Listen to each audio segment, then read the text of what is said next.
I woke up to $350 worth of spite sitting in my email inbox, and the sender's name made my coffee taste like battery acid. The fine notice from the Meadowbrook Heights Homeowners Association claimed I had violated Section 7.3.4 of our community guidelines by failing to clear snow from my driveway and walkway within the required time frame.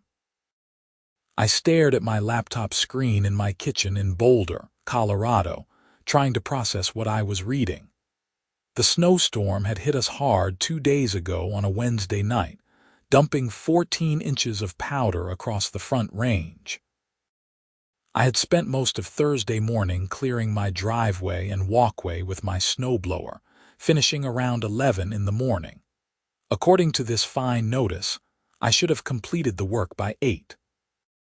The email was signed by Patricia Hendricks, the HOA president, and included several times stamped photos of my property taken at 7:45 in the morning, showing my driveway and walkway still covered in snow. My hands tightened around my coffee mug as I scrolled through the attached documentation. The fine breakdown showed $200 for the initial violation, plus $50 for each hour of non-compliance up to the 3-hour mark, when I had apparently completed the clearing. I pulled up the HOA covenant I had signed when I bought my house 3 years ago. The document was 78 pages of dense legal language, but I navigated to Section 7.3.4 without much trouble. I had read it before, naturally, but never with the kind of focused attention I was giving it now. The section stated that all homeowners were required to clear snow and ice from driveways, walkways, and sidewalks adjacent to their property within 4 hours of snowfall cessation. Within 4 hours of snowfall cessation.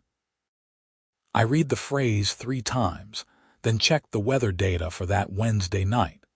The National Weather Service records showed that snow had continued falling in Boulder until 6:30 Thursday morning. 4 hours from 6:30 would be 10:30. I had finished clearing by 11, which meant I was technically within the compliance window, though admittedly cutting it close. But that was not the issue that made my engineering brain start firing on all cylinders. The issue was the phrase snowfall cessation itself. I opened a new browser tab and started pulling up meteorological data, timeline records, and weather station reports. What I discovered made me lean back in my chair with a grim smile. The weather station closest to our neighborhood, located just 2 miles away at the Boulder Municipal Airport, recorded snow showers that had continued intermittently throughout Thursday morning. Light flurries at 7:15, brief snow at 8:30, scattered flurries at 9:45. The snow had not truly ceased in any official meteorological sense until nearly 10 in the morning, which would put the compliance deadline at 2 in the afternoon. I had cleared my driveway an hour before the actual requirement kicked in, but even that was not the real problem I had identified. The real problem was much more fundamental. I grabbed a notepad and started doing calculations. The average driveway in our neighborhood was about 400 square feet. The average walkway added another 150 square feet. Sidewalks adjacent to properties averaged about 200 square feet. That was 750 square feet of snow clearance required per property. 14 inches of snow at the density recorded during that storm system translated to roughly 40 pounds per square foot. I was looking at 30,000 pounds of snow that needed to be moved per property. The average person with a snow shovel could clear about 50 square feet per hour in those conditions, working continuously. That meant 15 hours of non-stop labor to meet the requirement manually. The 4-hour deadline was physically impossible for anyone clearing snow by hand. Even with a snowblower like mine, which could handle about 200 square feet per hour in heavy snow. The math was tight.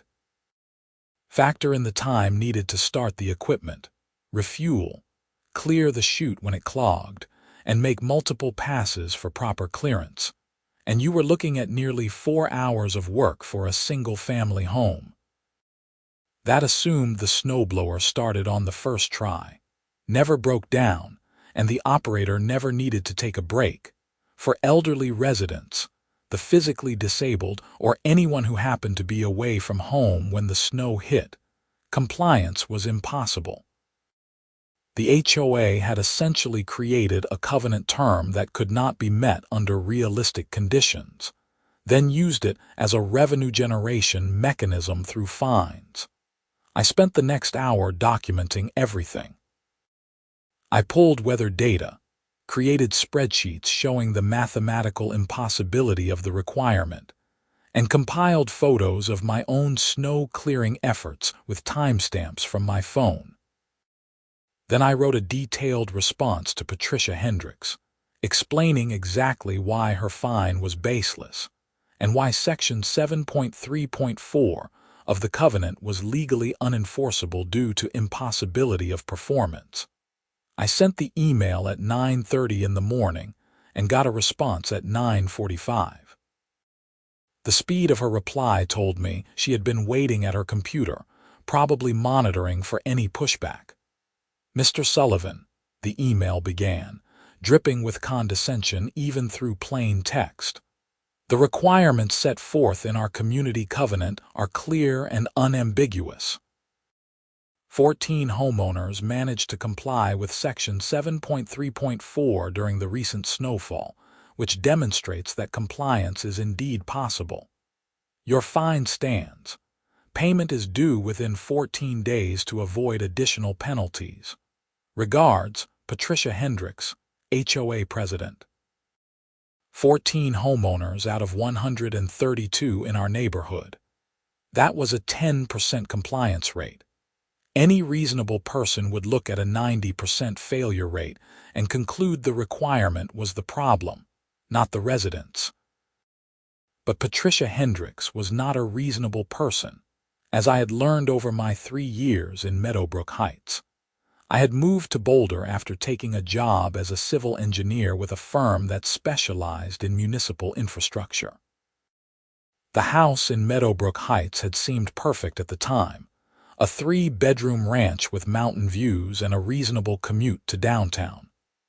The HOA fees were steep at $250 per month, but the neighborhood was well maintained and the covenant seemed standard.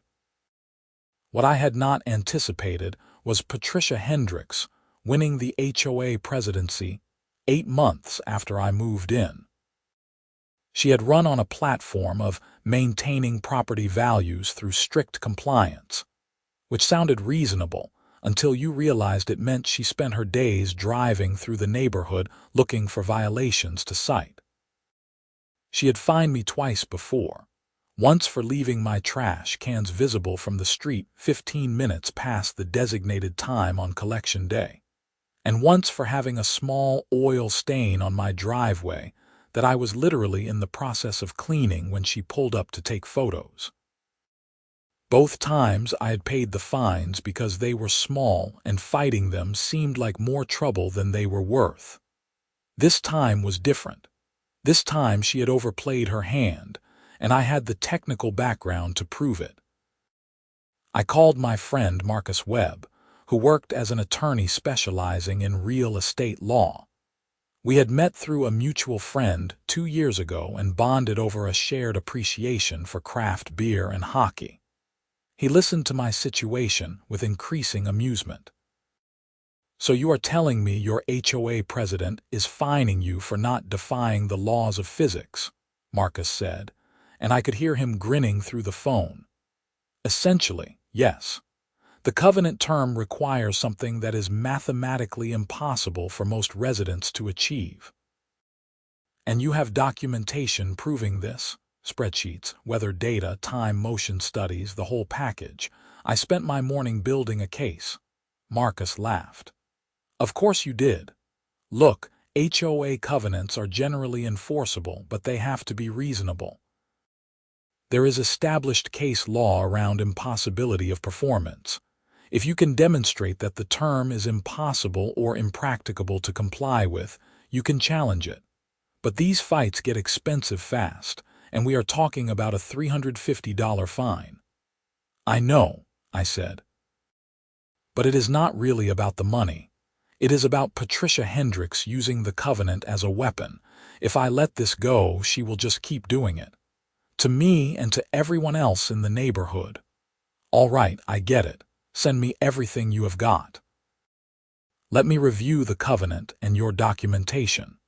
If it is as solid as you say, I will write a response that should make your HOA president think twice about pursuing this.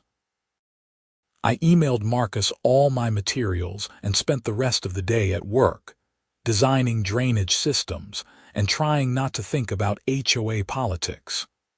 When I got home that evening, I found a letter taped to my front door. It was a formal notice from the HOA, identical to the email I had received that morning, complete with the same photos and fine breakdown. The paper version included a line at the bottom stating that continued non-payment would result in a lien being placed on my property. A lien.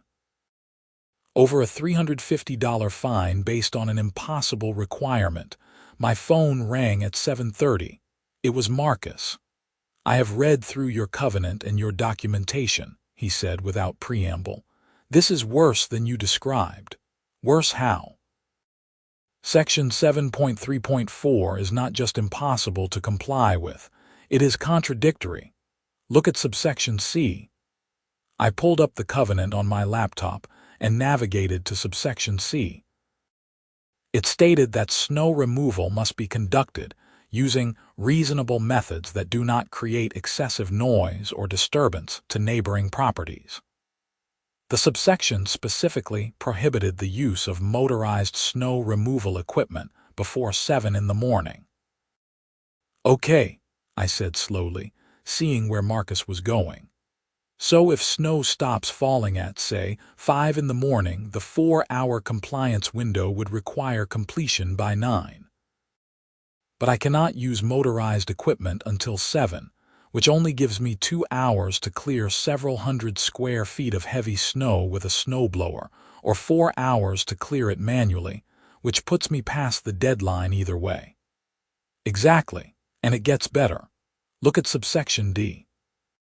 Subsection D stated that homeowners were responsible for ensuring that snow clearing operations did not damage landscaping, hardscaping, or underground utility lines. It explicitly made homeowners liable for any damage caused during snow removal, including damage to HOA common property, such as sidewalks and curbs.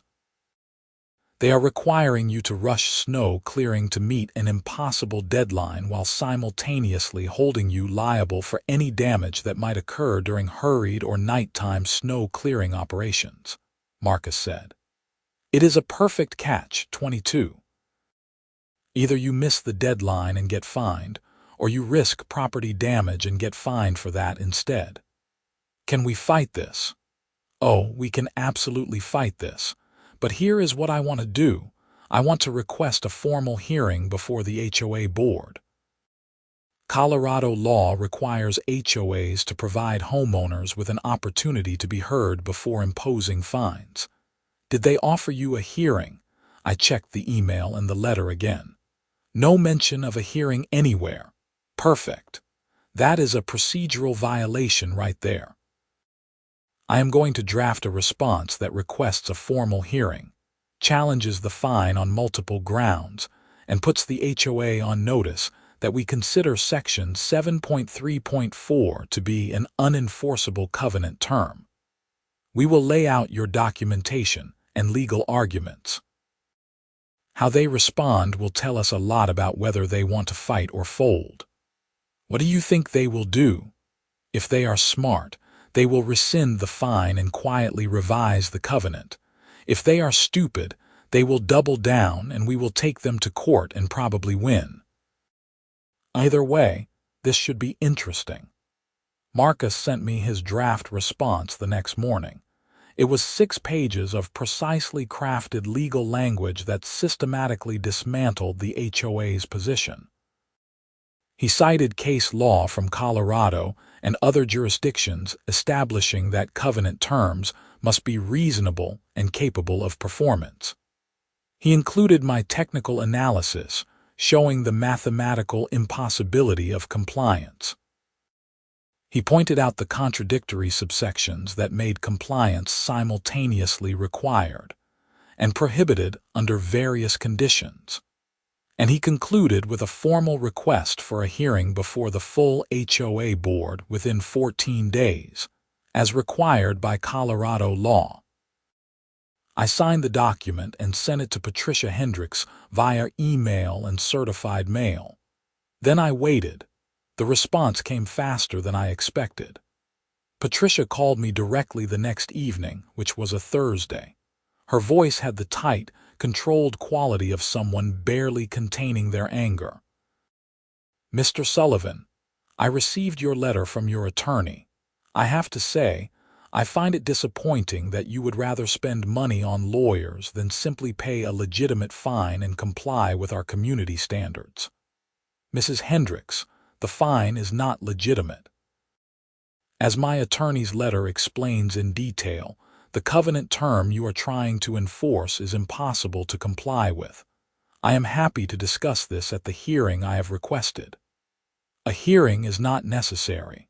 The board has reviewed your case and stands by the fine." "Then the board can explain that position at a formal hearing. Colorado law requires you to provide me with an opportunity to be heard. If you refuse, the fine is automatically invalid." There was a long silence. I could practically hear her teeth grinding through the phone. "Fine. The board will convene a hearing. You will receive notice of the date and time within 3 business days." She hung up without saying goodbye. I called Marcus and gave him the update. "She is rattled," he said with satisfaction. "Bullies like her are used to people rolling over. When someone fights back with actual legal knowledge, they do not know how to handle it. We will see if she tries to stack the deck at the hearing." The hearing notice arrived 2 days later on Saturday. The meeting was scheduled for the following Thursday evening at 7 at the Meadowbrook Heights Clubhouse. The notice listed the full HOA board as attendees, which consisted of Patricia Hendricks as president, Trevor Montgomery as vice president, Linda Ashford as treasurer, and 2 at-large members, Robert Chen and Diane Walsh. I knew most of them by sight. Trevor was a real estate broker who had backed Patricia's election campaign. Linda was a retired accountant who seemed to view the HOA primarily as a bookkeeping exercise. Robert was a software engineer who kept a low profile, and Diane was a teacher who had lived in the neighborhood for 15 years. Marcus agreed to attend the hearing with me. We spent the week preparing, refining our arguments and anticipating counterpoints. I printed out detailed packets of my documentation, including weather data, time motion analyses, and highlighted sections of the covenant showing the contradictions. Thursday evening arrived cold and clear. I drove to the clubhouse with Marcus, both of us dressed in business casual, my folders of documentation in a leather briefcase. The clubhouse was a modest building at the center of the neighborhood, with a meeting room that could hold about 30 people. When we arrived at 6:55, the 5 board members were already seated at a long table at the front of the room. Folding chairs were set up in rows facing the table. 3 other homeowners were present, apparently there to observe.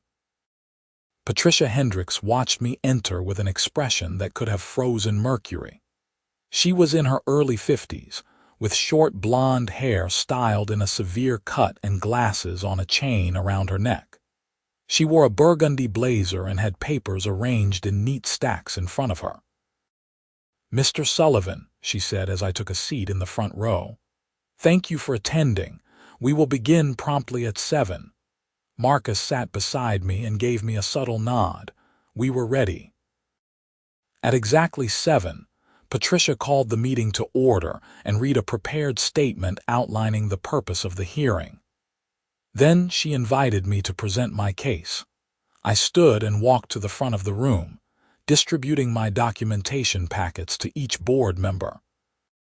Then I launched into my presentation. Members of the board, I am here tonight to contest the fine issued to me on January 16th for alleged violation of Section 7.3.4 of the Meadowbrook Heights Covenant. I am going to demonstrate that this fine is baseless and that Section 7.3.4 itself is legally unenforceable due to impossibility of performance. I walked them through the weather data first, showing that snow had continued falling well past the time Patricia's photos were taken. I explained the concept of snowfall cessation and why it mattered. Then, I moved to the mathematical analysis, breaking down the square footage requirements, snow density, and physical limitations of manual and motorized snow clearing. The average homeowner in this neighborhood would need between 8 and 15 hours to manually clear the required areas during a snowfall of this magnitude. The 4-hour deadline is therefore impossible to meet without motorized equipment. However, subsection C of 7.3.4 prohibits the use of motorized equipment before 7 in the morning. This means that for any snowfall that stops between midnight and 5 in the morning, compliance is mathematically impossible. Robert Chen leaned forward, studying the documentation. These calculations, are they based on actual measurements? Yes. I measured multiple driveways and walkways in our neighborhood and used the official snow density recorded by the National Weather Service for that storm system. The numbers are conservative. Actual clearing times could be longer depending on individual physical capability. Patricia interrupted. Mr. Sullivan, 14 homeowners managed to comply with the deadline. That proves it is possible. I had been waiting for this argument.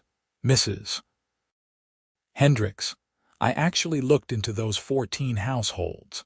5 of them hired professional snow removal services who arrived with commercial equipment and crews of multiple workers. That is obviously not a realistic option for most homeowners, especially on short notice during a major snowstorm when those services are in high demand. 3 more households are vacant, with the owners away for winter. They were cited as compliant because they paid for pre-arranged snow removal services as part of being absent. The remaining 6 households include your own, Mrs. Hendricks.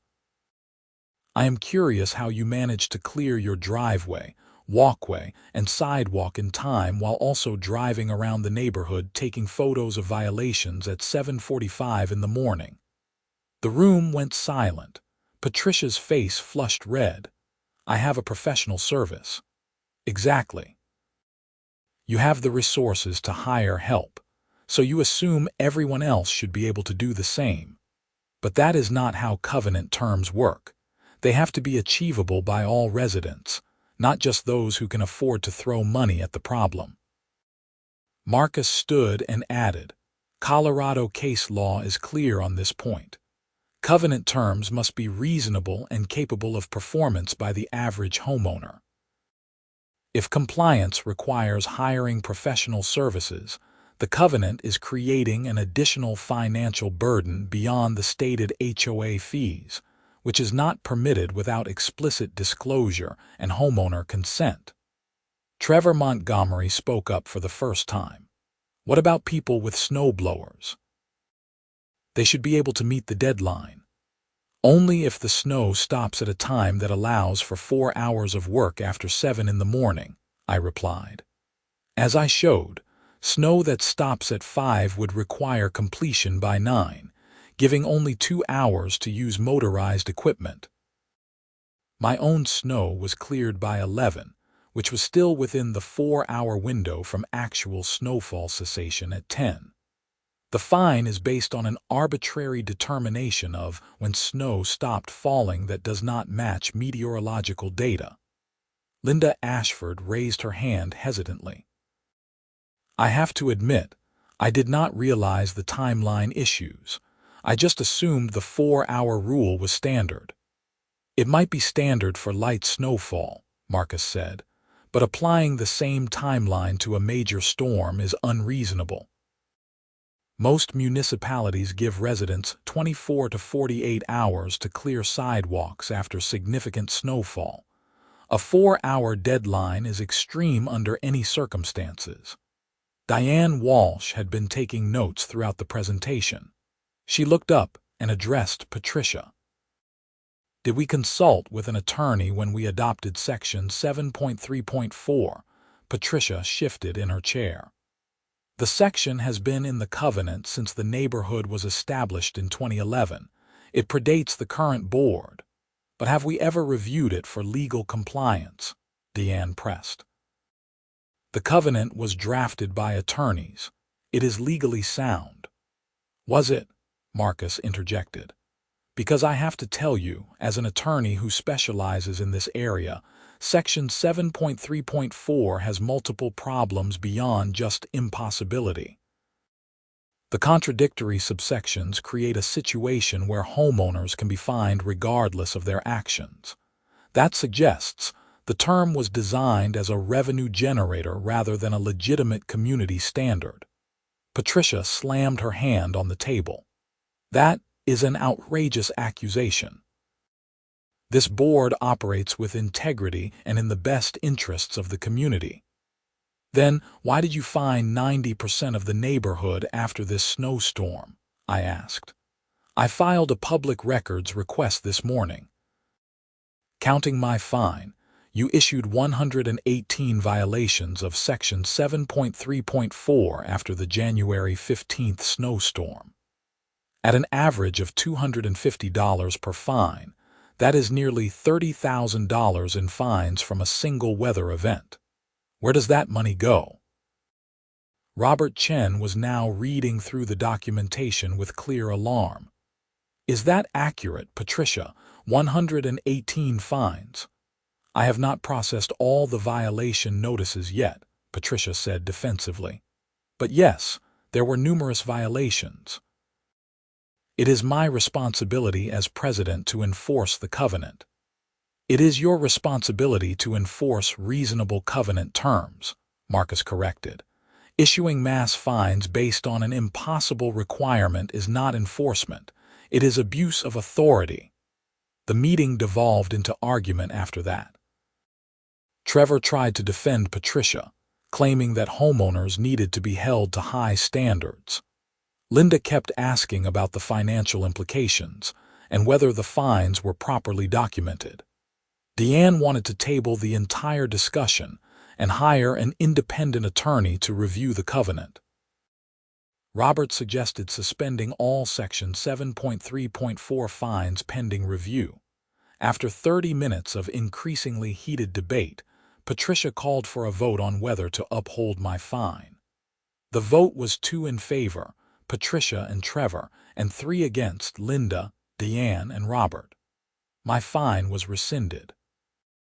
Then Deanne made a motion to suspend all enforcement of Section 7.3.4 pending a comprehensive legal review. That passed 4-1, with only Patricia voting against it. I left the clubhouse that night with a sense of satisfaction, but also a nagging certainty that this was not over. Patricia Hendricks did not strike me as someone who accepted defeat gracefully. I was right. 2 weeks later, I received another fine notice. This time it was for $500, citing violations of Section 4.2.1, which covered maintenance of exterior property appearance. The notice claimed my house's exterior paint was faded and constituted a violation of community standards.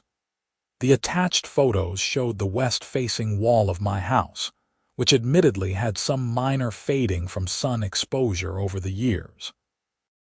Nothing dramatic, just the normal weathering you would expect on a 7-year-old paint job in Colorado's intense sunlight.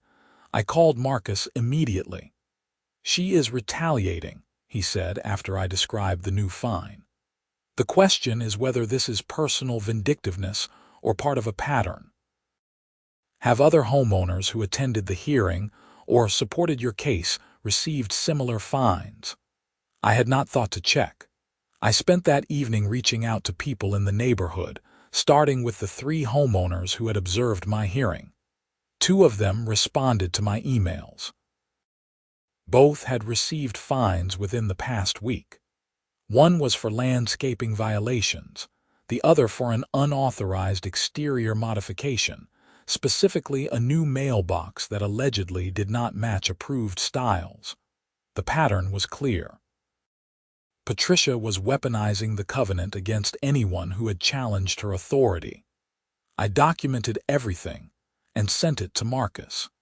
He advised me to pay the paint fine under protest and file a formal complaint with the Colorado HOA regulatory authority.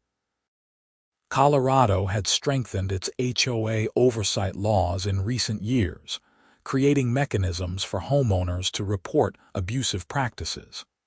But before I could file the complaint, something happened that changed the entire trajectory of the situation. Robert Chen called me on a Saturday morning 3 weeks after the hearing. He sounded stressed. "Jacob, I need to talk to you about something, but it has to stay between us for now. Can we meet?" We agreed to meet at a coffee shop in downtown Boulder, away from the neighborhood. Robert arrived looking haggard, with dark circles under his eyes. He ordered a large coffee and got straight to the point. "I have been going through the HOA financial records," he said. "As a board member, I have access to the accounts, and something Patricia said at your hearing bothered me. The amount of fine money being collected, so I started digging." He pulled out a laptop and opened a spreadsheet. "The HOA collects about $400,000 a year in regular fees from homeowners. That money goes to maintenance, landscaping, insurance, utilities for common areas, the usual expenses. We run a modest surplus, maybe $15,000 to $20,000 a year, which goes into reserves." "Okay," I said, not sure where this was going. "But over the past 2 years, since Patricia became president, we have collected an additional $140,000 in fines and violation fees. That is a massive increase compared to previous years. Under the old board, fine revenue was maybe $10,000 to $15,000 a year, and most of that was for legitimate issues like people not paying HOA fees on time. So Patricia ramped up enforcement. More than that, the fine money is not going where it is supposed to. According to the covenant and Colorado law, fine revenue is supposed to go into the general operating fund or reserves. But I found a separate account that Patricia opened 2 years ago. She calls it the Compliance and Enhancement Fund. $75,000 of fine money has been moved into that account. What is the money being used for?" Robert's expression was grim. "That is the thing. I cannot tell. There are disbursements every month, ranging from $2,000 to $7,000, but they are all labeled with vague descriptions like community enhancement or compliance consulting. No invoices, no receipts, no detailed documentation. Just money going out." My engineering instincts kicked in, the same ones that had caught the impossibility in the snow clearing requirement. "That sounds like embezzlement." "I think so too, but I do not have proof. Patricia controls the account. She is the only signatory." When I asked her about it at a board meeting last week, she said it was for special projects that did not need full board approval under her discretionary authority as president. Does she have that authority? Technically, yes, for expenses under $5,000. But this is way beyond that, and the lack of documentation is a huge red flag. I think she is siphoning money out of the HOA for personal use. Have you talked to the other board members? Linda is sympathetic but scared of confrontation. Diane wants to investigate but does not know how. Trevor is Patricia's lapdog. He will defend her no matter what. I need help, Jacob. You fought her on the snow fine and won. You have resources and connections. If we are going to expose this, I need someone who is not afraid of her. I thought about it for exactly 3 seconds. Let me talk to my attorney. If there is financial fraud happening, we need to document it properly and report it to the authorities. This is beyond HOA politics now. Marcus's reaction when I called him was immediate and intense. If there is embezzlement, we are talking about criminal charges. This is not something you want to mess around with. But if you can get solid evidence, I can put you in touch with an attorney who specializes in white-collar crime. Over the next month, Robert and I worked together to gather evidence. He copied financial records, board meeting minutes, and correspondence. I filed public records requests for additional documentation. We built a timeline of how Patricia had systematically increased fine enforcement, created the unauthorized account, and moved money without proper oversight. The pattern was damning. Patricia had issued fines for increasingly trivial violations, from minor landscaping issues to mailbox placement to paint colors that allegedly did not match approved palettes. She had fined homeowners for having Christmas decorations up 1 day past the covenant deadline, for parking work vehicles in driveways overnight, for not closing garage doors during the day. The violations were technically within the covenant language, but the enforcement was selective and aggressive, and the money from those fines was flowing into the Compliance and Enhancement Fund, then disappearing into vague expense categories.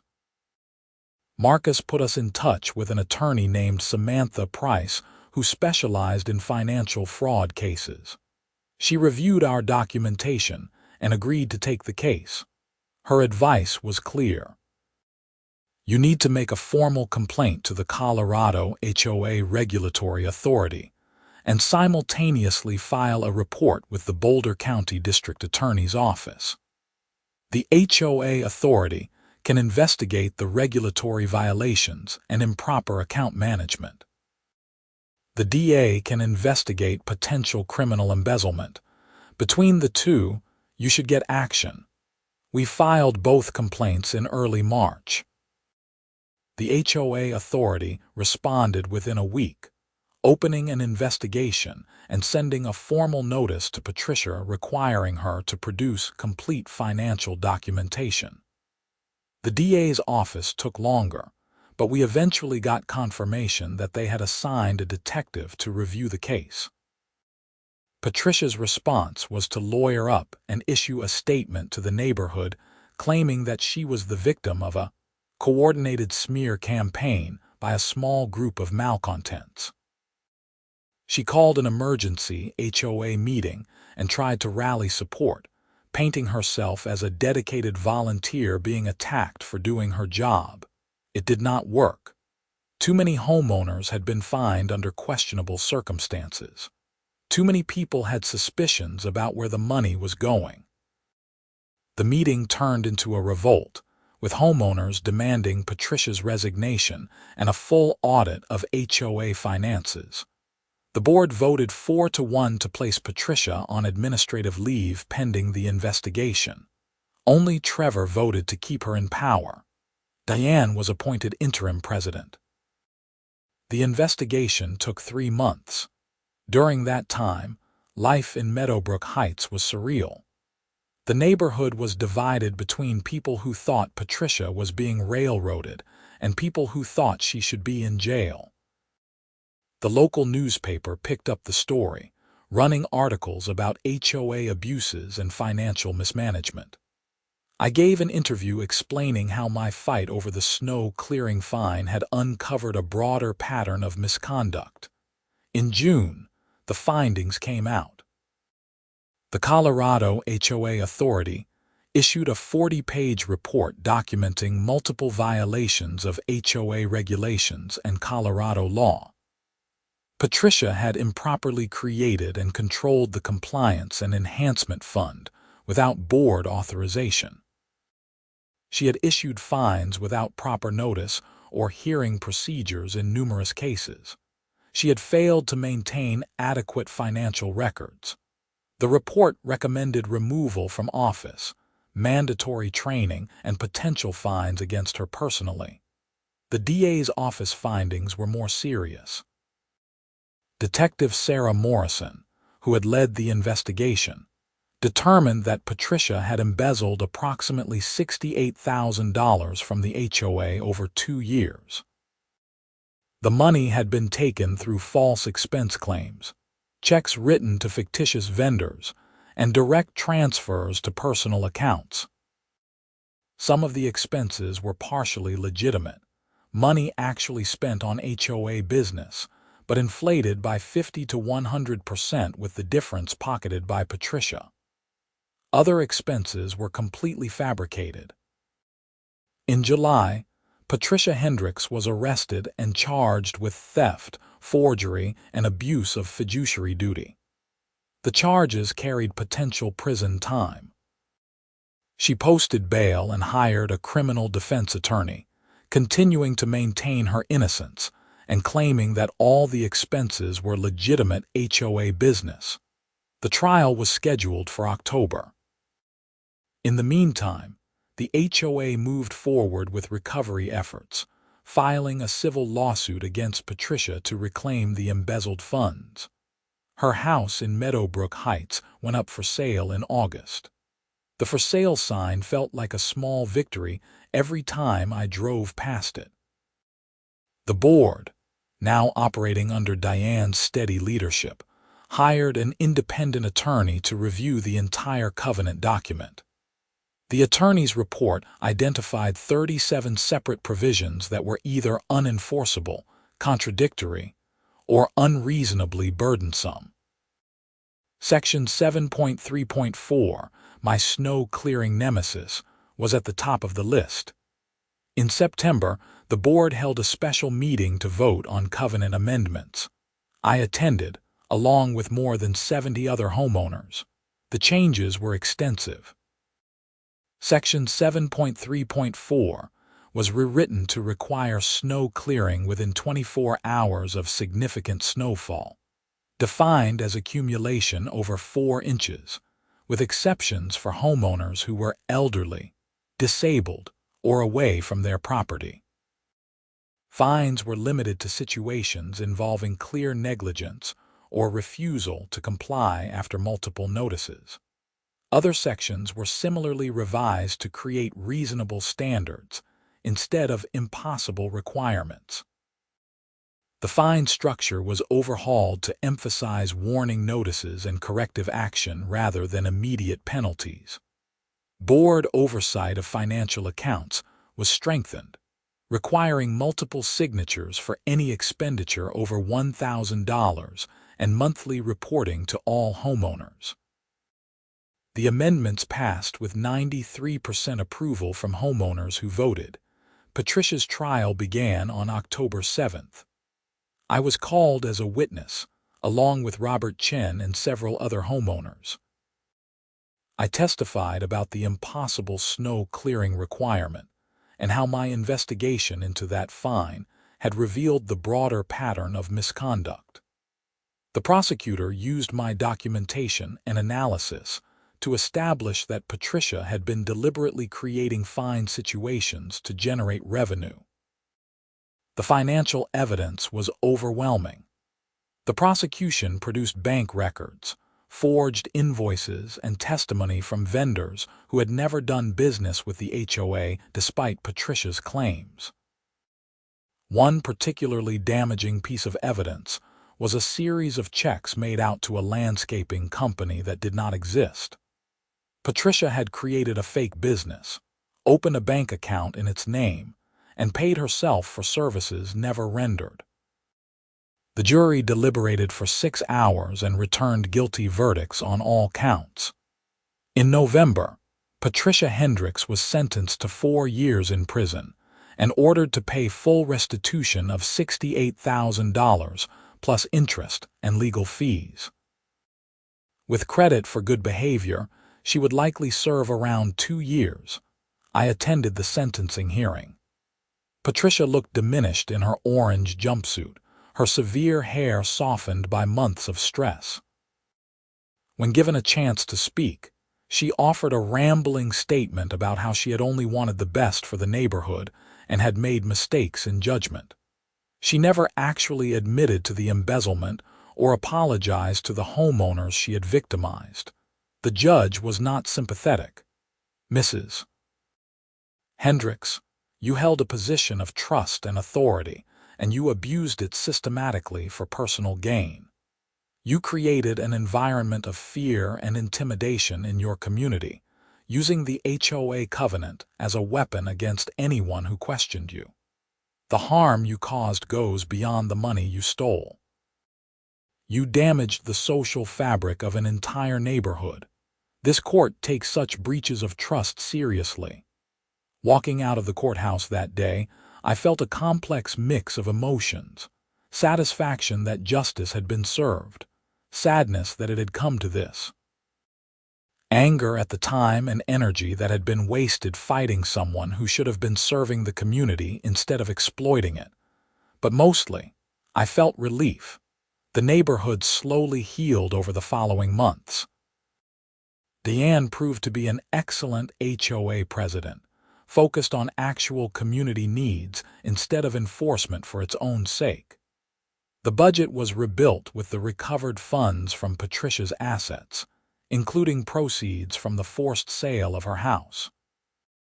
The new owners were a young couple with a toddler, friendly and normal. Trevor Montgomery resigned from the board after the trial, embarrassed by his association with Patricia. He was replaced by a retired teacher named Frank Paulson, who brought common sense and a dry sense of humor to board meetings. I stayed involved in HOA affairs, attending meetings regularly and serving on a covenant review committee. Robert Chen and I became good friends, bonding over our shared experience of taking on corruption and winning. We started a neighborhood tradition of hosting a winter barbecue after the first significant snowfall of each season, partly to celebrate surviving another round of snow clearing, partly to remind everyone that we were a community, not an enforcement zone. The snow clearing requirement came up again that first winter after the amendments, during a December storm that dropped 16 inches on Boulder. I cleared my driveway and walkway at a leisurely pace the morning after the snow stopped, taking breaks for hot coffee and not worrying about impossible deadlines. My neighbors did the same. A few people hired snow removal services. A few others helped elderly residents who could not clear snow themselves. No fines were issued. No one took photos to document violations. We just handled it like normal people dealing with normal winter weather. I thought about Patricia sometimes, sitting in a cell somewhere, serving time for crimes that had started with petty power trips and escalated into serious fraud. I wondered if she understood what she had done wrong, or if she still believed she had been doing her job. The impossible snow clearing requirement had been the thread that unraveled everything. My engineering brain, trained to spot logical inconsistencies and mathematical impossibilities, had caught something that everyone else had accepted as normal. That small act of rebellion, refusing to pay an unjust fine, had exposed a pattern of abuse that had harmed dozens of people. Sometimes I thought about all the HOAs across the country, governing millions of homes with covenant terms that might be equally impossible or unreasonable. How many homeowners paid fines they should not have owed because they did not know how to fight back? How many petty tyrants held positions of power in neighborhood associations, using rules and regulations as weapons? I did not have answers to those questions. I just knew that in one small neighborhood in Boulder, Colorado, things had changed for the better. The covenant was fairer. The board was accountable. The community was stronger, and I had learned something valuable. When someone in authority makes an unreasonable demand, sometimes the right response is not compliance or complaint. Sometimes the right response is to pull out a calculator, gather your evidence, and prove that what they are asking for is literally impossible. Because impossible requirements are not just unfair, they are unenforceable. And when you can demonstrate that with math and logic and clear documentation, you take away the power of people who rely on intimidation and blind compliance. The snow still fell every winter in Boulder. The mountains still turned white. The neighborhood still needed clearing. The work still needed to be done. But now we did it as reasonable people with reasonable expectations, not as subjects living under arbitrary rules designed to generate revenue and control. That was worth fighting for. That was worth every hour I had spent building spreadsheets and researching weather data and sitting through contentious board meetings. In the end, the HOA fined me for slow snow response, and I proved their contract terms were legally impossible. But the real victory was not about the fine or the legal arguments. The real victory was exposing a corrupt system and replacing it with something better. On a cold February evening, almost exactly a year after that first impossible fine, I sat in my living room with a beer and watched snow fall outside my window. The flakes drifted down in the amber glow of streetlights, accumulating on my driveway in soft layers. I would clear it tomorrow, or maybe the day after, whenever the snow stopped and I had time. No rush. No impossible deadline. No fear of vindictive fines from a power-hungry HOA president. Just snow and time and the simple satisfaction of living in a place where the rules made sense. I raised my beer in a silent toast to that victory, to the community that had found its way back from the edge, and to every homeowner who had ever stared at an unjust fine and decided to fight instead of fold. Sometimes the snow is just snow. But sometimes it is a test of whether you will accept the impossible or demand something better. I had chosen to demand better, and it had made all the difference.